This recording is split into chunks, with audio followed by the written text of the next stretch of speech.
Good evening. I am Isaiah Villa, and today I'll be presenting my contemporary business leadership presentation.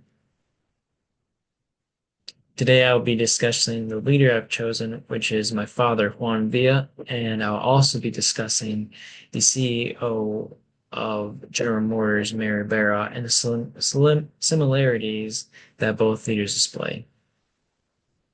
Moving forward with the initial interview process, I interviewed my father to discuss the who he was, where does he work, and how long has he been in his current role.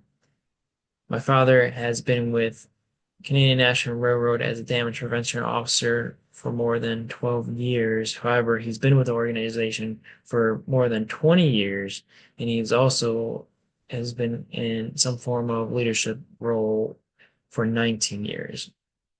My father has been in the transportation industry, and the reason why I selected my father as my business leader in part one was not only because he's my father, but throughout my entire life, my father would come home and tell me about his job and the way he handles certain situations. And I was always fond of the way my father was able to handle himself and also handle problems within his organization. Moving forward, in the second interview question, I asked my father what was his greatest achievement in his current position. My father contemplated whether achieving his current position was his greatest career achievement or leading a team to recruit the Canadian National Railroad $2 million during a trail derailment. Um, However, my father felt that leading a team to recruit the Canadian National Railroad $2 million during a trail derailment was a greater achievement just because this scenario happened 2 years after he was promoted to his current position, and he was able to prove himself early on and gain the confidence and trust of his bosses, employees, and also other management.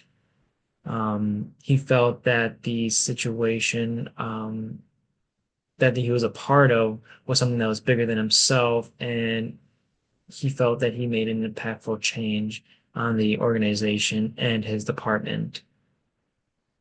And the picture on the left is actually from the same derailment where my father led the team to recruit Canadian National Railroad $2 million during the trail derailment.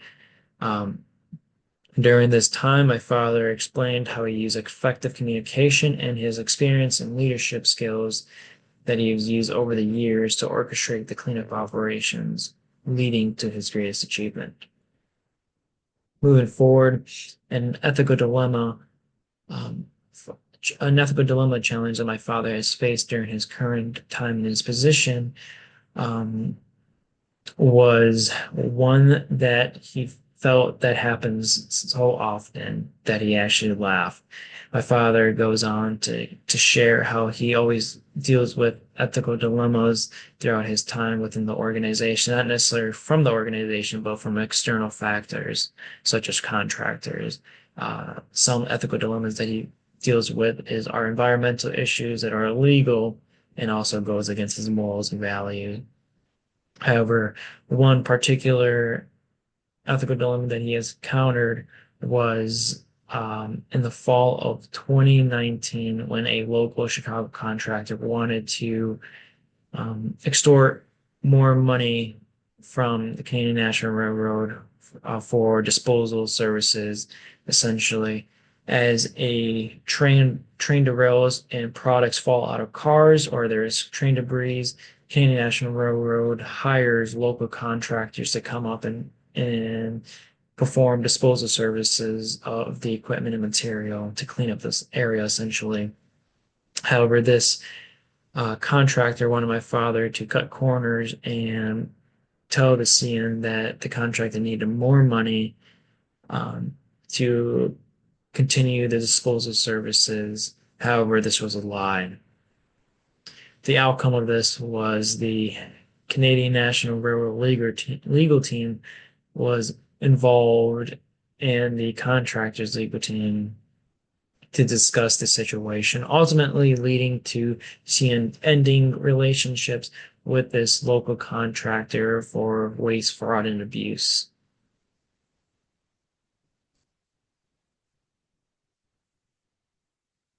During the interview process, I felt as if my father showcased legitimate and expert powers through his leadership abilities and roles in his current position. To explain, my father um, exhibits expert powers, as he mentioned within the interview, that departments from his company and also other companies always reach out to him and ask for advice, since my father has an extensive wealth of knowledge from his experience at CNN in the transportation industry.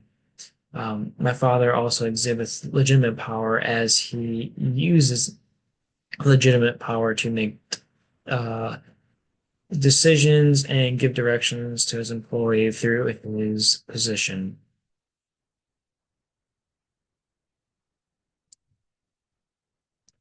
Moving on to the mission, vision, strategy, and entrepreneurial mindset of the organization are my father essentially explaining the mission, vision, and strategy through the lens of the transportation department. My father goes on to explain how the CN's mission is to deliver goods and products across railroad networks to promote and sustain economic growth.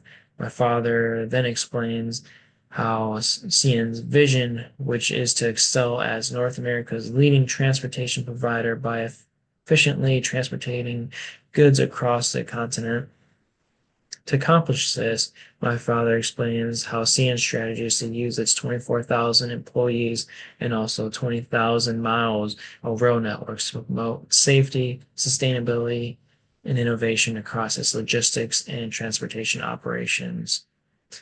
Finally, my dad emphasized how mission, vision, and strategy are accomplished through building powerful relationships with stakeholders, sustainable innovations, and effective leadership.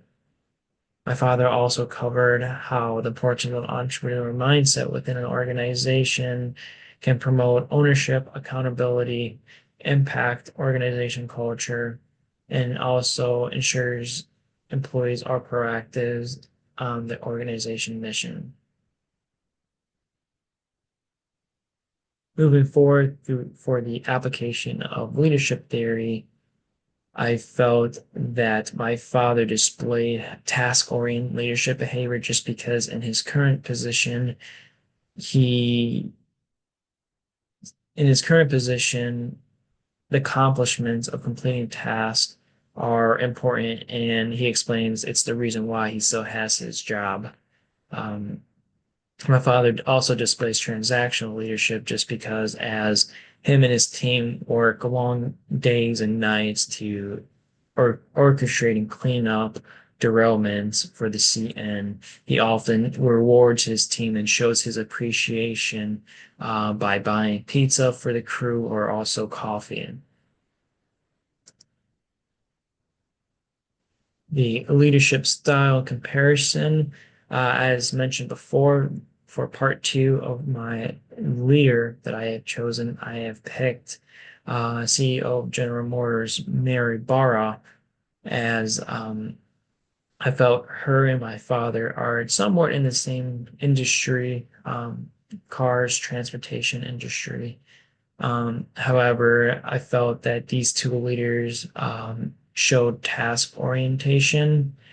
And because, for an example, Mary ability to be one of the world's most watched executive, um, she has been followed to display how her company exhibits exceptional power. After researching Mary's Barr's leadership style, I believe Bara and my father share similar leadership style. For example, my father's commitment to setting and completing goals is imperative to his department's success. And as mentioned, my father is a damage prevention officer and actually the only damage prevention officer within the United States, with 5 others being in Canada. So the pressure to complete goals is crucial. We can see a similarity in Barrow's leadership style as she has charted an aggressive growth strategy, including investments in electric vehicle manufacturing, while beating analyst expectations in 30 of the last 36 quarters. These two leadership display task motivated leadership styles that focus on accomplishing goals. Strengths of task-oriented leadership styles include setting clear and attainable goals, ensuring employees meet deadlines, and promoting accountability. A few weaknesses of task-oriented leadership styles include micromanagement and limited innovation possibilities. 3 characteristics that leaders should demonstrate to be successful is by showing empathy, stewardship, and commitment to the growth of people.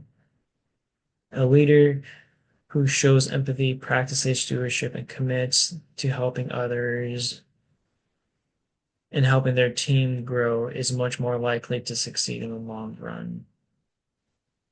I believe these skills strengthens the organization by building a skilled, motivated workforce ready to tackle unique challenges and creating a culture of trust and collaboration where both people and the organization can flourish.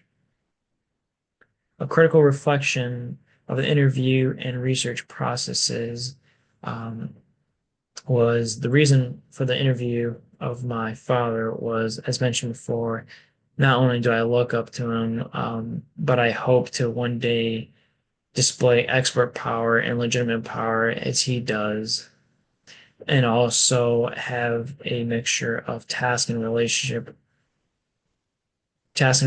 oriented leadership styles.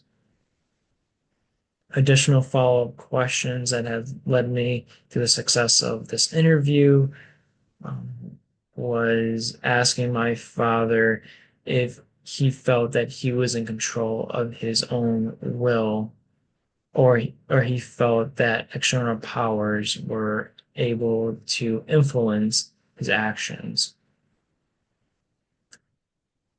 A short-term reflection of the interview process was when I was interviewing my father, I was asking multiple questions at once, and when he was answering them, I was trying to jot down his verbatim responses, but I felt that I was just creating bullet points and making um, minimal marks of his responses. However, to overcome this, I ended up redoing the interview process and also asking one question at a time and ensuring that I was able to get a full understanding of his responses.